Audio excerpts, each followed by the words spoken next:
Ati miti yeroo wayyaanee san sirbee fi Hacaaluun waraana adda bilisummaa Oromoo gizee marroon faa dhufe san jechuudha. Marroo koo eessa jirta siifan sochoosa morma koo jedhee sirbee fi ture. Mee sheer godhaa daawwattoonni keenya jaalatamoon kabajamoon ilmaan Oromoo qaqqaaliin hundi keessanuu aga ammaatitti sheeriin goone namni sheerii gootan nama 37 qofaa. Bareeda jirtanumaan jettanii nama dhibbaaf wayi keessa namni namnummaan 50 illee sheeriin goone harka keessanii fayyaa kennu jechuuf illee nama dhibaa. Maaliif jennaaniin kadhaa barattan na fakkaatte namni aga isin kadhatutti sheeriin gootanii garuu nam tokko eega dhufe sila anis dhageeffadhee namni biraallee haa dhageeffatu jedhe sheer godha. Mee akkamiin namni 34 sheer godha nama dhibbaa keessa? Maali jara na maal taatan kadhaa hin baratina ofuma keessanii yeroo nu dhufnu sheer godha. Waan badaa akkam finneen beeytanii bar sheer godhuun dirqama keessa namni 30 wayi sheer godhuun nama gaddisiisa. Nama gana baay'atu keessa nama 30 sheer godha maal jechuudha? Sheer godhaa jechuun gizee takka qofa isinitti himna. Kuni mallaqa kafaluun barbaachisu sheerii godhuu qofa. Maaliifu wanni ani isin haasa'uu deemu waan isin fayyadu waan isin hin fayyadne haasa'u. Waan uummata Oromootii bu'aa hin qabne dubbadhu. Kanaaf sheer godhi yoo isin jedhan sheer godhi mataa dhankala gootee dubbadhu bichaan dachiin balleessina. Jalqaba sheer godhaa isinuyyuu. Sheeriin gootu kophaa keenya dhageeffata. Nama mara biraan gahi. Ka xilaataallee ka firaa biraan gahi hunda isa. Maaliif jennaan dirqama akkasitti yoo deemte irra gaariidha. Kanaaf sheerii godhaa aadaa godhadha. Waan hin taane waan bu'aa hin qabneefuu wal fixxanii waan faayidaa hin qabneefuu sheer gootu. Kan ammoo waan isin fayyadu sheer godha. Ani yeroo baay'ee kanarratti isin gorsa. Keessattuu ijoollee dhaloota qubee warra jennu warra amma nuu genereeshiniin jechuudha. Dhaloota amma lafaa dhufaa jirru kuni waan bu'aa qaburratti yoo wal waan irra dansaa ta'e natti fakkaata. Keessattuu waan isin hin fayyadne waan isin hin ilaallanne dhayxanii hin camallaqina. Oromoon haa bakka gaariitti uf laallu jechuu barbaada. Yeroo baay'ee waan bu'aa isin hin qabne daawwattuu waan bu'aa isin qabu irraa fagaattu. Akkanatti wanni bu'aa nu dhoorgeessa kana jechuudha. Isinii galaa jiran bakka bu'aan jiru dhiistanii bakka bu'aan jirre dhayxan. Amma gidduu kana waan deemaa ture sooshaal miidiyaa irra torbee kana guutuu quba qaba. Isin ammoo bakka akkasii san hedduu daawwattan. Mee nama waan badduu dubbatu takkaa kumaa gadi hin daawwattanii Oromoo. Mee naaf hima anarraayyuu kaasee yeroo an dhuunfaan nama tokko dhufee arrabsu nama 2,000 na laaltan 3,000 na laaltan yoo xiqqaate nama 1,000 takka hin dhabu masala. Garuu gaafa waan an saba Oromoo fayyadu waan bareedduu fidee dhufu namni sheer godhu nama muraasa qofa. Maaliif? Yaani nuti bakka bu'aa qabnu malee bakka bu'aa hin qabne malee bakka bu'aa hin qabdutti hin argamnu. Nam tokko yoo qaama saalaa yookaan dubartii tokko fidee yookaan waa'ee dubartii shamaraa tokko fidee waan hin taane viidiyoo amma gidduu kana deemaa ture tokko quba qaba. Fakkeenyaaf aayilaandii jettanii waa'ee aayilaandii tokkorraa nama aayilaandii mukarratti aayilaandii tumufaa argaa ture. Kanarratti nama 3,400 daawwatta waan akkana kana. Kabiraallee ajandaa hedduutu jira. Garuu bakka kanaatitti maaf argamtu? Bu'aan isaa maali? Maalirraa qoodamtan? Maalirraa barattan? Kana sirreeffachuu nurra jira. Walaa gorfannu. Waan bu'aa qaburratti argamnu isiniin jechuu barbaadeeti. Kuni gorsa kiyya uummata keenya dargaggoota umurii kiyya keessa jirtan hundi keessanuu yeroo keessa waan bu'aa qaburratti akka dabarsitan ergaa isinii dabarsaa jechuudha. Kanaaf asumaanuu mee namni akkuma jirtan kanatti yoo xiqqaate 200 kun sheer godhi. 50 yoo warra bilchiginnaallee taate namni 200 kun ijoollee Oromooti jedhee waan yaaduuf akkanumatti gadi qabaa sheer godha achi. Namni 200 mee nama 60 kana bilchiginnaa goonu fakkeenyaaf warra Oromummaa falman warra quuqama sabaa hin qabne warra garaadhaaf bulan warra birrii qofaaf mindaa qofaaf hojjetan nama agas yaaji 200 kun sheer godhi 200 akkanaa fidi jechuudha. Sababiin isaa namni as keessa jiru hundi nama quuqama sabaa qabu jennee hin fudhannu. Maaliif jennaan hunduu as jala wal ga'ee jira. As keessatti ammoo an parsantii guddaan nama waa'ee sabaatiif dhimmamtan jedhee waan itti amanuuf waan isin fakkaatuu fi waan isin fayyadu irraa dubbachuu dhufee dhimma ijoollee Saudi Arabiyaa irratti odeeffannoo waqtaawaa waan mootummaarraa haasa'amaa jiru kanas waan quba qaburraa isinii ibsaa. Kanarraan ammoo ijoollee mana hidhaa jiranis akka carraa ta'e invaayitiin argachuu dandeenya akkuma baratame irratti marii bal'aa goonaa. Waan biyya keessa deemaa jirus Iskender Naggaa guyyaa har'aa nama 25 wajjin to'annaa seeraa jala oolee jira. Namoota to'annaa seeraa Iskender Naggaa wajjin to'annaa seeraa jala oolan keessaa Iskender dabalatee haga itti aanaa isaatiin bahutti namoonni muraasni hidhaarraa bayan jedhamee odeeffannoon kunis jira. Odeeffannoon biraa ammoo biyya keessatti jechuudha mootummaan naannoo Oromiyaa waan addaa tokko hojjechaa jira. Waan addaa mootummaan naannoo Oromiyaa hojjechaa jiru kanarratti gorsa akka nama tokkootitti akka nama dhuunfaa tokkootitti mootummaa naannoo Oromiyaatiifis dabarsuu waan barbaadu jira jechuudha. Akkasuma mootummaa federaalaa muummicha ministeera Abiy Ahmediifis ergaa dabarsuu jira jechuudha. Ergaan kun ammoo waanuma uummata hunda fayyadu. Abdii Jimmaa bilookii si godha boleesso. Ijaan babaasin anuu waan an dubbadhu iyyuu nu banne ija natti hin babaasin akkana quba kana ija si kaayaa.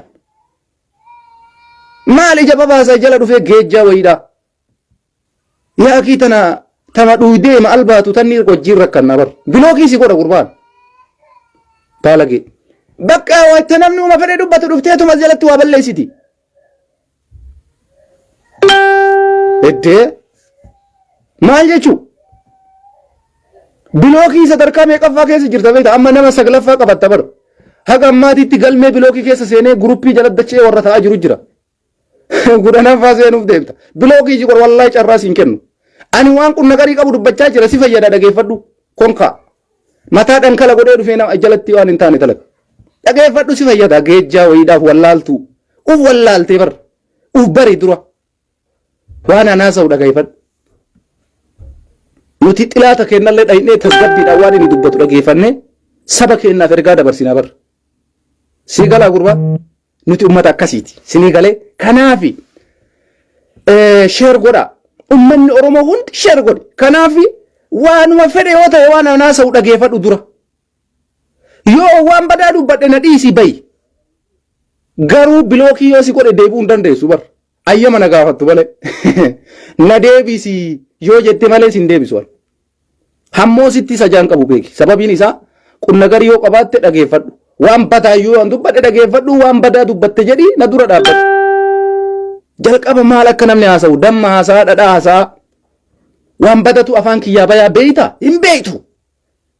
Arrabaaf afaan xuxxura gatee lippistikii dibatee dhufee nama arrabsuudhaaf jarjaruun hin barbaachisu jechuudha. Tasgabbiidhaan na dhageeffadha. Waan uummata fayyaduu fi waan isinillee fayyadu ergaa dabarsuu dhufeen.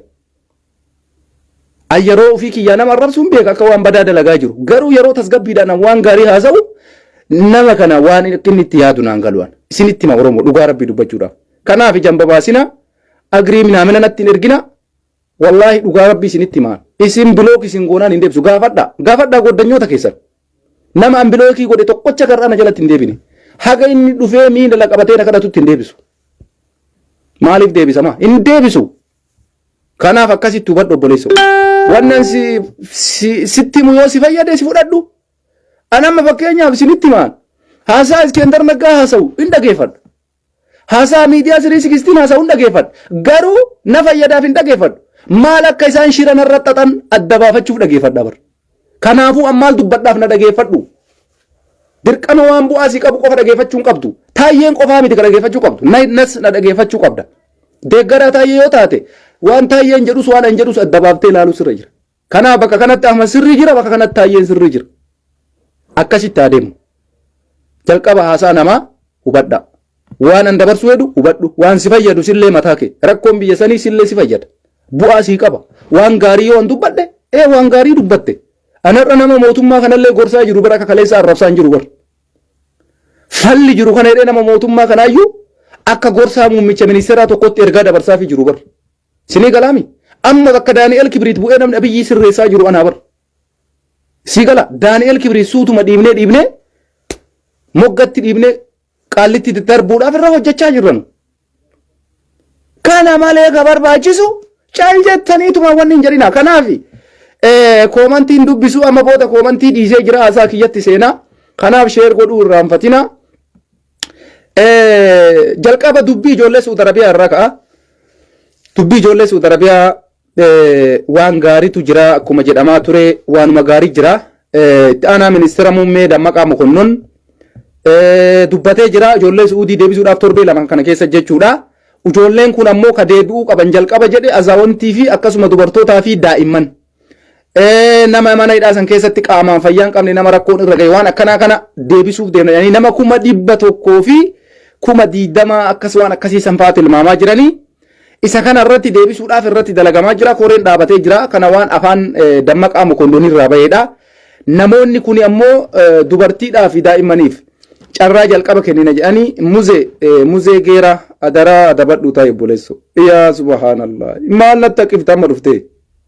Kuni tooyileetee keessi fakkaata hammaa manatti gannaqu ila akka gannaqu laalame gurbaa bilookii si godhaan. Hin akkisiin mucaa. Muzee geeraa maal taate obboleessoo waa ijoollee Suudi Arabiyaa haasa'aa jiraan.